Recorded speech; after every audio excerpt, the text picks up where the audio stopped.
Eh bien, bonjour à toutes et à tous. Bienvenue sur Potentiel 360. Aujourd'hui, petit challenge pour moi. Je vais essayer en une vingtaine de minutes de vous passer un maximum d'informations sur un sujet essentiel. On va parler du stress. Alors, enfin, normalement, j'ai l'habitude en fait de passer ces informations en une journée hein, euh, en présentiel. Là, on va essayer de faire un format court, mais je vais voilà, vous donner des informations les plus importantes et surtout les plus pertinentes. Et j'espère en tout cas hein, que vous allez apprendre à découvrir certaines choses. Pourquoi? Parce que moi je suis toujours surpris, notamment sur ce sujet-là en formation, de rencontrer des gens parfois qui me disent: «Vous savez, moi je suis un ou une stressé de la vie, le stress me fait perdre mes moyens, ça me crée des problèmes digestifs, j'ai des problèmes de tension, de douleur, de perturbations cognitives en fait, hein». Et quand je pose après cette question suivante aux personnes, je dis: «Mais est-ce que vous pouvez me dire ce qu'est le stress en son sens propre? Qu'est-ce que ça veut dire? Quelle est sa définition?» Et je m'aperçois que la majorité, très, très grande majorité des gens ne savent même pas ce que c'est, en fait. On souffre de quelque chose parce qu'aujourd'hui le stress, c'est le mal du siècle. Beaucoup de personnes en souffrent, à différents niveaux bien évidemment, hein, avec, différentes conséquences. Mais les gens ne savent pas ce que c'est, à quoi ça sert exactement. Et le but de cette vidéo aujourd'hui, c'est voilà, de reposer les bases parce que on peut pas apprendre à optimiser son potentiel, c'est-à-dire développer sa créativité, optimiser sa santé, retrouver un bel équilibre, physique et mental, aussi libérer sa charge mentale, sans parler du stress. En fait, c'est impossible. Voilà. Donc, on va remettre les choses en place. Et puis, j'espère que ça va vous intéresser. Alors, quelques chiffres pour commencer. Hein. En France, hein, notamment, hein, c'est 47% des salariés qui se disent stressés dans leur travail. Donc souvent un déséquilibre entre la vie professionnelle et personnelle, des surcharges de travail, problèmes relationnels dans le cadre du travail. Mais ça peut être aussi un stress lié au transport, en fait, hein, quand on a 1 heure ou 2 heures de transport aller-retour par jour, hein, dans des conditions difficiles, ça peut ça générer bien évidemment du stress. Euh, c'est plus de 52% des Français qui se disent stressés dans leur quotidien. Alors, stressés dans leur quotidien, c'est quoi? Ben, encore une fois, hein, c'est déséquilibre vie professionnelle, vie familiale. Hein, cette fois-ci, ça peut être lié à la santé, la nôtre ou celle des autres, les problèmes d'argent, la politique, le BFM TV en boucle. Enfin, vous voyez tout ce qui peut nous en fait nous gérer du stress dans le quotidien. C'est aussi plus d'un quart de la population qui a des problèmes de sommeil, c'est-à-dire difficulté à s'endormir, mais aussi fatigue chronique, hein. Fatigue chronique, c'est plus de 40% de la population. Alors, il existe 3 types de stress pour le corps. 3 types de stress. Le stress physique, bah, c'est tout ce qui alors déjà, on verra la définition précise du stress après, mais là, pour l'instant, on va parler de façon générale, c'est-à-dire, pour nous, le stress, maintenant, là, c'est tout ce qui va mettre notre corps en tension. C'est-à-dire tout ce qui va faire que notre corps va devoir lutter pour essayer de retrouver un état d'équilibre, hein. Quand le corps est en situation de stress, il essaye de lutter pour retrouver cet état d'équilibre. Donc le stress physique, c'est par exemple quand on est blessé. Vous avez une blessure, une fracture, une coupure, une plaie, une foulure, comme je vous disais, le corps, il va lutter pour guérir et retrouver cet état d'équilibre. Donc ça, le stress, hein. Une blessure, ça stresse le corps. Ok. Mais aussi, ça peut être le surpoids. Quand on est en surpoids, notre corps se fatigue plus vite, donc il est en situation de stress. Quand on est extrêmement fatigué, c'est un stress physique, hein. Voilà, quand on est en manque de sommeil, le corps lutte. Deuxième, le stress chimique. Et bien ça, ce sont les bactéries, les virus, hein, tout ce qu'on va inhaler, ingérer et qui va le tabac, l'alcool, la malbouffe, la pollution, hein, tout ça en fait qui va venir perturber en fait notre corps et encore une fois notre corps va lutter pour retrouver un état d'équilibre. Et troisièmement, celui qui nous intéresse aussi aujourd'hui, c'est le stress émotionnel. Et bien ça, c'est tout ce qui va nous perturber. je parlais tout à l'heure du travail, de la vie professionnelle, de l'argent, de la santé, je sais pas, je prends d'autres exemples, le décès d'une personne, la tristesse, tout ce qui est lié à la tristesse, le dégoût, la peur, bien évidemment, la colère, en fait, hein, les relations, en fait, hein. Voilà, donc 3 types de stress pour le corps. Alors, à quoi sert le stress? Est-il bon ou mauvais? Alors, forcément, hein, bien évidemment, il y a du stress positif. Et d'ailleurs, c'est celui qu'on recherche tous, hein. On recherche tous ce stress positif, c'est-à-dire un niveau de stress optimal qui va nous permettre d'être dans la motivation, l'envie de se dépasser, l'envie de réussir.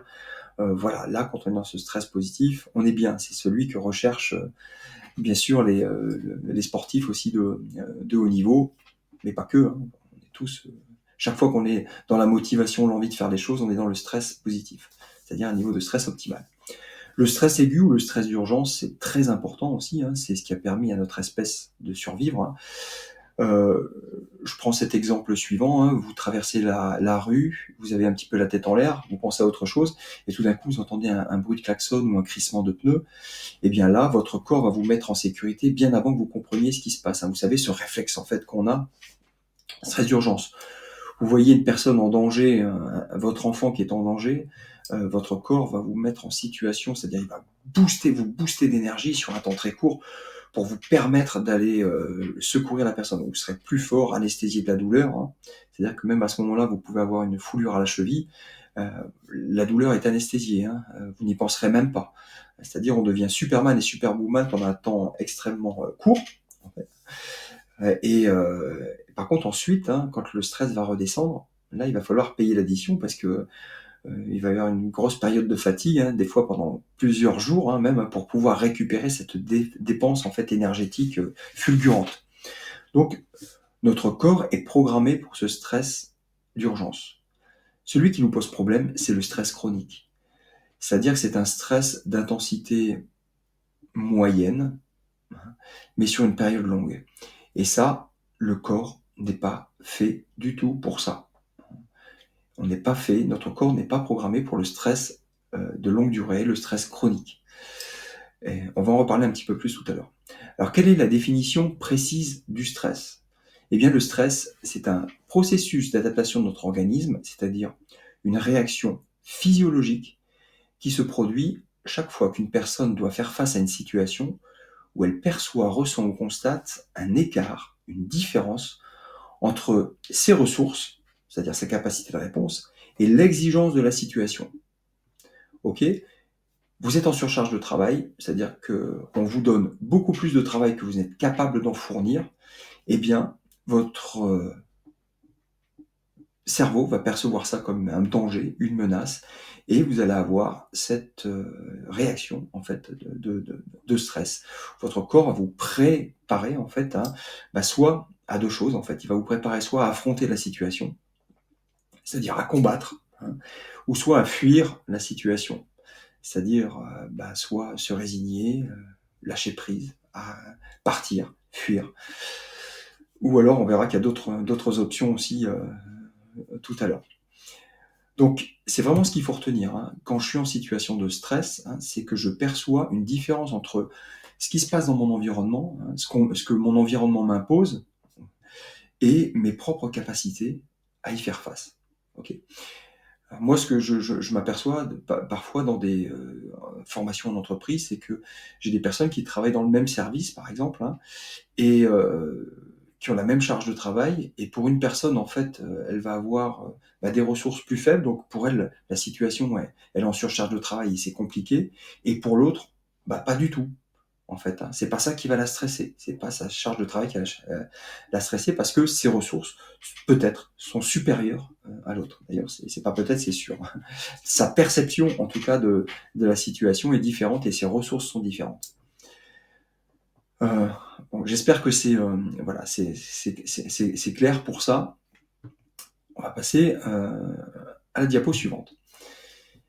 Donc, quand notre cerveau détecte un écart, justement, hein, entre une situation et nos ressources, ou un danger dans notre environnement, ok, il va se mettre en alarme. Donc notre cerveau va envoyer des informations à notre corps pour nous préparer à faire face à une situation. OK? Donc nous préparer, encore une fois, soit à affronter la situation ou à fuir la situation.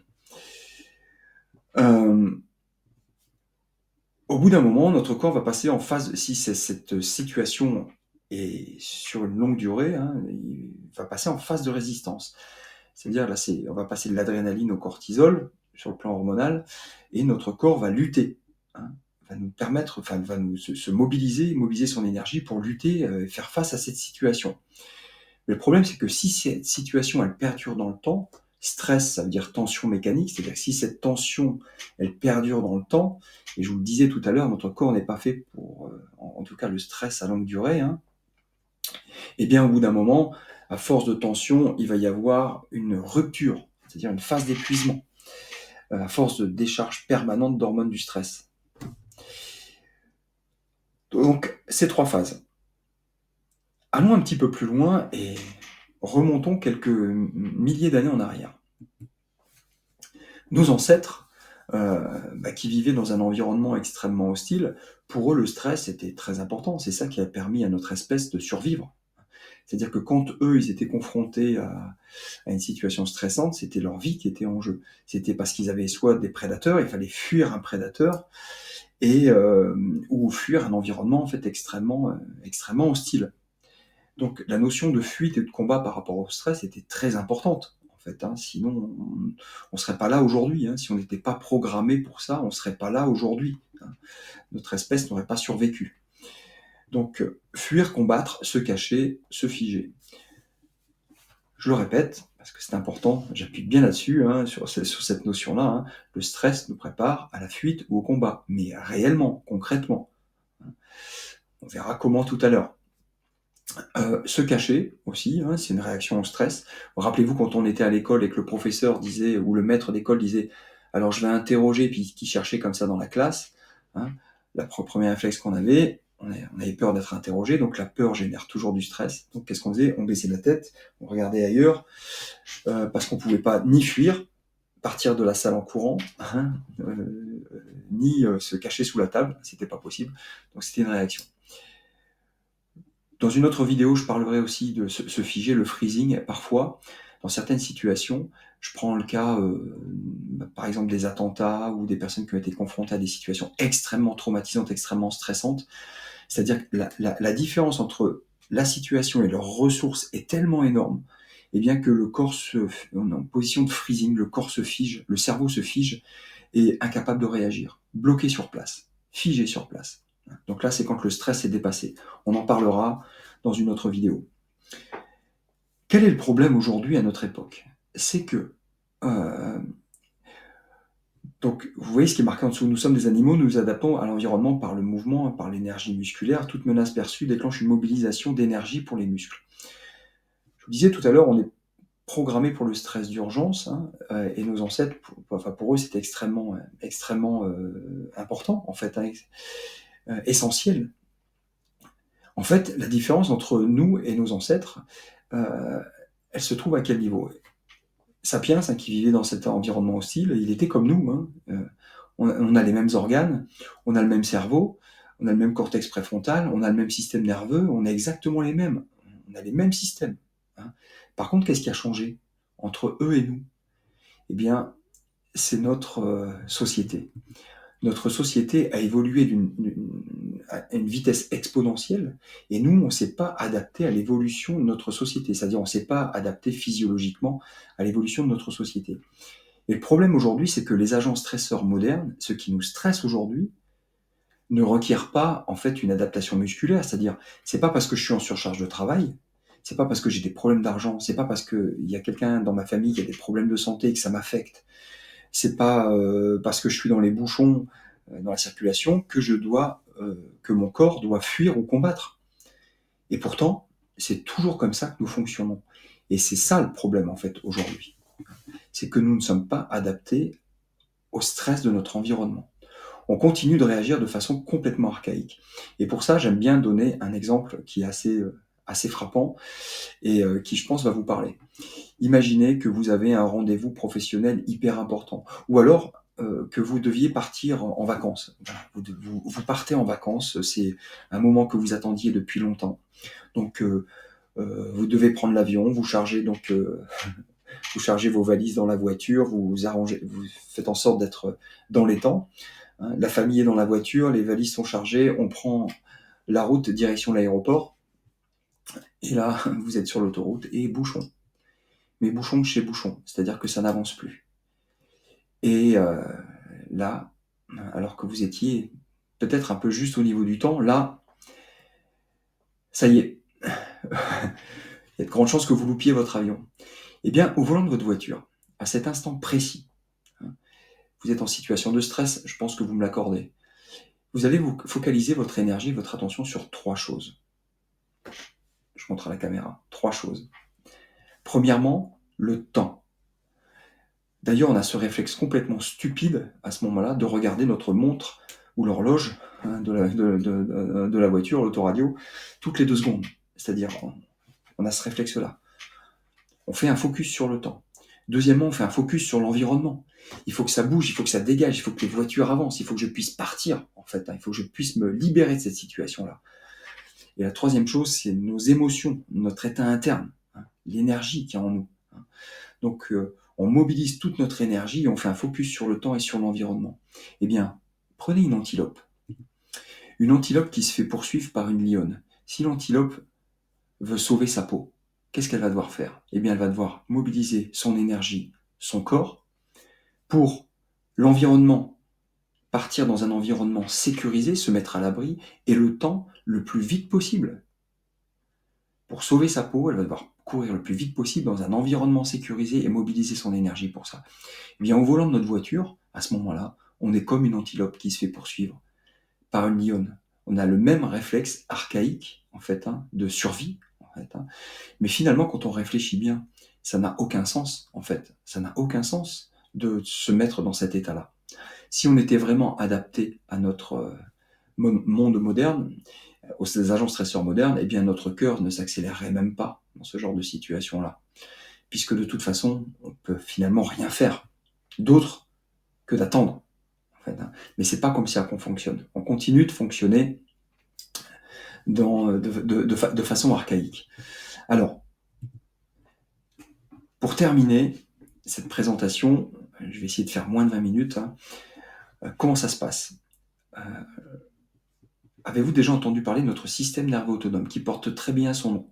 Autonome, ça veut dire qu'il n'a pas besoin de notre conscience pour fonctionner, il fonctionne en mode automatique. Là, vous avez une représentation de notre système nerveux autonome. En fait, il y a 2 branches. Une branche sympathique, qui n'est pas vraiment, c'est la branche du stress, et une branche parasympathique, système parasympathique, c'est la récupération, la régénération. Okay.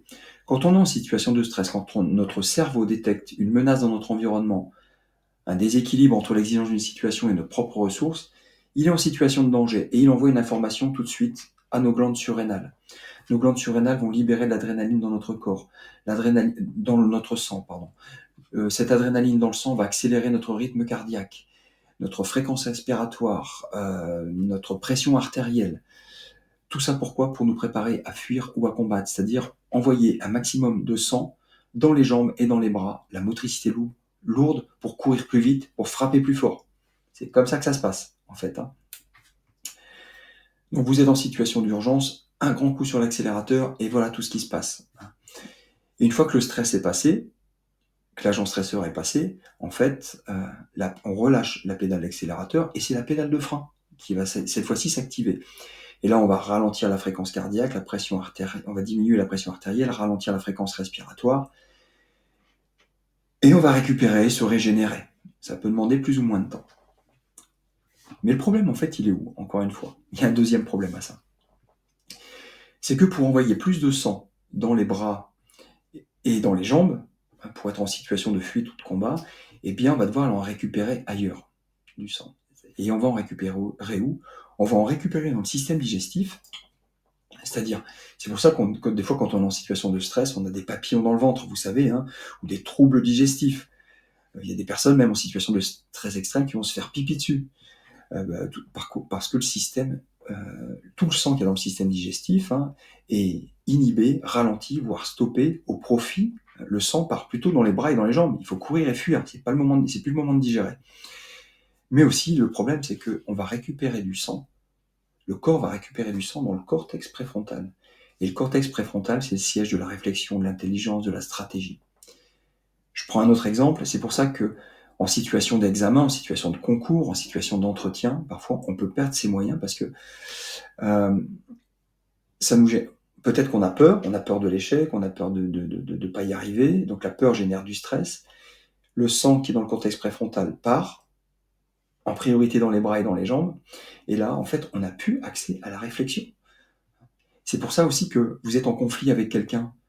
Quand je suis en conflit avec quelqu'un, ça génère du stress. Et ce stress, mobilisation de l'énergie pour la fuite ou le combat. Et je suis plus capable de réfléchir. C'est pour ça qu'on peut être amené à dire des choses ou faire des choses qu'on va regretter après. Parce que notre cortex préfrontal n'est plus complètement alimenté de façon optimale. On ira beaucoup plus loin dans cette explication-là, mais aujourd'hui, ce qu'il faut retenir, c'est ça. Ce qu'il faut retenir aussi, c'est que en situation de stress d'urgence, grand coup d'accélérateur, et une fois que le stress il est passé, on relâche l'accélérateur, on appuie sur la pédale de frein en mode automatique. Mais le problème, situation de stress prolongé, stress émotionnel, de longue durée, quand on est en situation de stress de longue durée, c'est comme si on avait le pied coincé sur l'accélérateur, pas à fond, mais un peu coincé sur la pédale d'accélérateur, mais surtout, on n'arrive plus à freiner. Pendant des semaines, pendant des mois, on n'arrive plus à freiner, ça veut dire on n'arrive plus à récupérer. C'est-à-dire qu'on a un taux de cortisol trop important dans le sang et tous nos systèmes sont déséquilibrés. Tous nos systèmes sont déséquilibrés. Du système cognitif jusqu'au système digestif. Tous nos systèmes sont déséquilibrés. Et ça, à long terme, c'est problématique, ça a un impact sur notre santé physique, émotionnelle et mentale. Les trois. Parce que quand on est en situation de stress, si on doit fuir ou on doit combattre, notre cerveau fait un focus sur la menace. Ça veut dire quoi? Ça veut dire qu'on ne voit que ce qui ne va pas. On ne voit que le danger, on ne voit que la menace. Je vous invite à réfléchir à ça et on ira beaucoup plus loin dans une autre vidéo justement sur le système nerveux autonome et comment le réguler de façon optimale. Parce que je vous ai dit, il fonctionne en mode automatique, mais on a la chance, on a la possibilité de passer du mode automatique au mode manuel. Et c'est là qu'est tout l'intérêt. Optimiser aussi son potentiel, c'est ça, c'est reprendre le contrôle de son système nerveux autonome pour avoir un impact sur notre physique, sur nos émotions et sur nos pensées. Voilà, je suis à plus de 22 minutes. J'ai essayé de vous passer un maximum d'informations sur le stress. J'espère que ça vous a parlé. J'espère que ça vous a éclairé, que ça vous a donné des notions importantes. Et bien sûr, si vous voulez aller plus loin, on va continuer. Mais là, on a posé déjà des bases importantes et fortes. Je vous remercie et je vous dis donc à bientôt sur Potentiel 360 pour d'autres vidéos. Ensemble, on va aller plus loin et puis optimiser tous nos potentiels. Merci, à plus tard.